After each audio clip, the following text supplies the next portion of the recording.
இந்த வீடியோவில் simple onion chutney பார்க்க போகிறோம். அதுக்கு வந்து ஒரு 10-12 ரெட் சில்லி எடுத்து வாட்டரில் ஒரு 10 நிமிஷம் ஊற வச்சுருக்கேன். அது கூட வந்து கல்லுப்பு, தென் பூண்டு வந்து கம்மியாக இருக்கணும், ஆனியன் வந்து அதிகமாக இருக்கணும், 2 தக்காளி.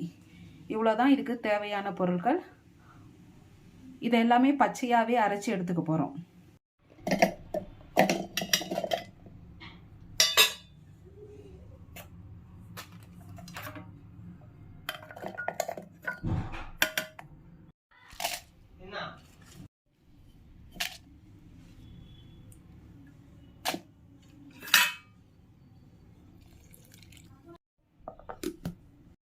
எல்லாத்தையும் பச்சையாகவே அரைச்சி எடுத்தாச்சு.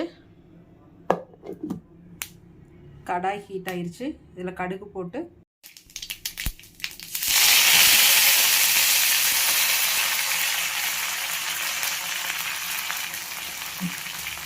பச்சையாக அரைச்சி வச்சுருக்க வெங்காய தக்காளியை ஆட் பண்ணிடுங்க.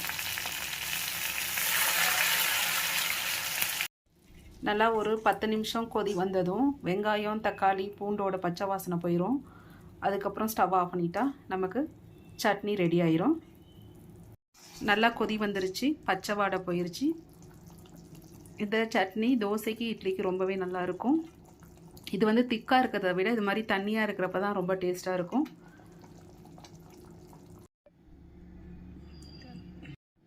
டேஸ்டியான வெங்காய சட்னி ரெடி.